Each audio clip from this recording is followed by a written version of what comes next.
As Surfside community members wait for news, they are inundated by hundreds of acts of kindness. Surfside, Florida, Day 5 and the two crises in Surfside continue. One is at 8855 Collins Avenue, where search and rescue teams painstakingly clear rubble and look for the missing. The other is playing out all over town, as friends and families of the residents of the collapsed Champlain Towers South wait for news.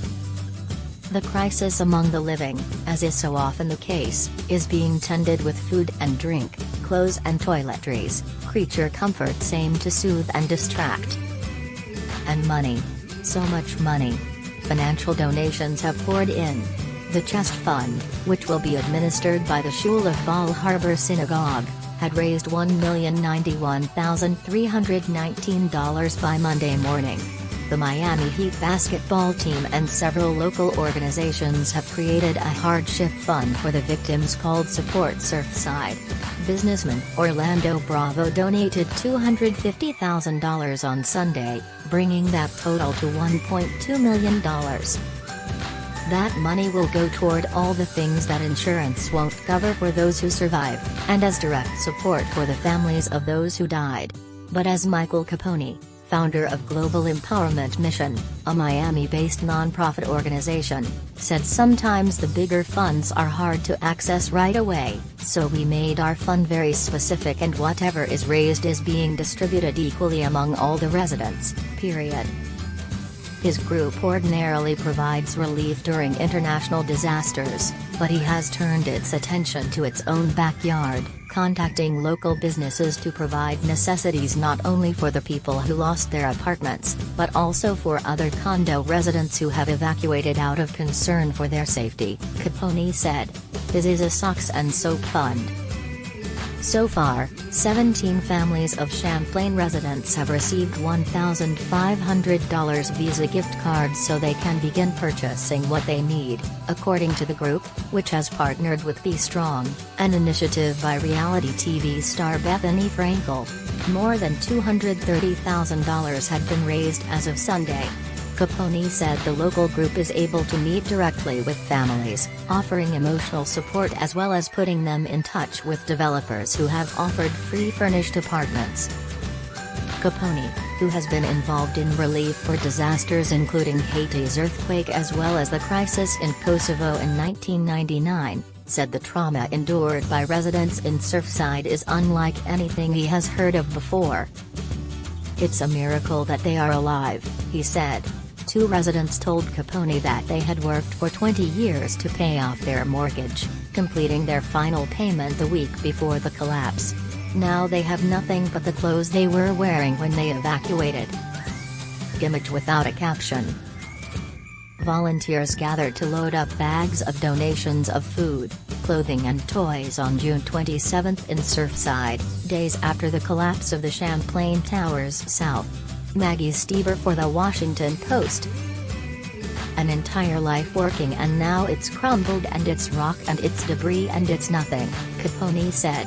He said it will take much more for victims to recover, adding that he's working to provide long-term solutions, including at least a year's worth of rent. He said that $1,500 is a nice gesture, but in reality they've lost everything. Still, what members of the Surfside community marvel at, even as they grieve, are the hundreds of similar acts of kindness that have filled the hours since Thursday. Some are tiny, a young boy doling out candy to first responders, and some have required monumental, coordinated efforts from strangers halfway around the world. On Sunday morning, a volunteer team of 6 arrived from the United Hatzalah of Israel's Psychotrauma and Crisis Response Unit. In a matching white polo shirts, they walked down Harding Avenue, the main business district of tiny downtown Surfside, ready to minister to the psychological needs of families of the missing as well as first responders at the collapsed site.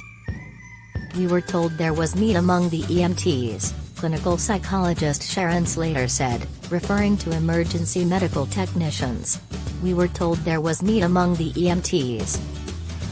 Social workers and therapists work in small groups or one-on-one, performing the delicate task of coaching parents to help their children make sense of what has happened and to aid rescue workers as they process what they've witnessed before acute stress disorder sets in, a precursor to post-traumatic stress disorder, Slater said. According to Dovie Maisel, Vice President of Operations, this is the fourth time the group has responded to crises in the United States, Hurricanes Harvey and Irma, as well as a mass shooting at a synagogue in Pittsburgh in 2018. I've been to disasters all over the world, and it's strange to see one in a place like this, Maisel said, spreading his arms wide to encompass the palm trees and tourists in beachy attire. Shekhar Reddy's act of kindness was born of his own experience as an immigrant, his knowledge of outsiderhood, having emigrated from India in 1983. Image without a caption. Surfside residents greet members of the United Hatzalah of Israel's Psychotrauma and Crisis Response Unit, who are offering counseling and emotional support to the families and friends of missing and dead residents of the Champlain Towers South. Maggie Steber for The Washington Post. His Gumbaconda Foundation, based in Hallandale, Florida, has chosen to focus on displaced people as well as the international members of missing family members, many of them arriving bleary after long trips with nowhere to stay. Hotel rooms in Surfside are fully booked, so Reddy and his partner Yanni Paularico are booking and paying for hotel rooms in neighboring communities. They've set up a booth at the community center in Surfside, also doling out free flip-flops to those who may have evacuated their homes shoeless or without a change of clothes. Some of these families, they come from outside the country, and don't speak English or know how to navigate things like reservations. And right now, it's a little bit crazy, Rico said. Est Schiffman, a Surfside resident whose husband owns Street Kitchen and Mendel's Backyard Barbecue in town, has been volunteering at the community center, sorting an avalanche of prepared food, snacks and beverages. Much of the surplus has been trekked over to the JSC Kosher Food Bank in Miami. Bonnie Schwartzbaum, director of the food bank, said the 4,500 square foot warehouse is to the ceiling. We've never been so full.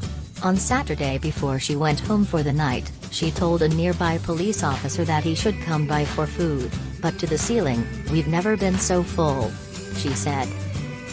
She and her friend Astrid Navarro loaded up 2 big beach wagons with supplies and began to roll them slowly toward the disaster site, distributing food and beverages to police officers, state troopers, firefighters and other first responders. Civilians are still not allowed in the blocks near the collapsed site, so they took a risk. We were feeding the cops on this corner and then the next one. And before you know it, we were standing in front of the pile. We were so close we were getting sprayed with water and there were fires and the smell was terrible, Schiffman said. We were feeding the cops on this corner and then the next one. And before you know it, we were standing in front of the pile. We were so close we were getting sprayed with water and there were fires and the smell was terrible. Since then, Schiffman and Navarro have set up a volunteer system to walk wagons of food and water to the workers at the disaster site every few hours. Some acts of kindness have been small and personal. Stormy weather has hindered rescuers' efforts to pull victims from the rubble, wind scattering personal items of the missing, a grim reminder of the lives people lived in the building. A football. A stuffed animal. A bar mitzvah t-shirt.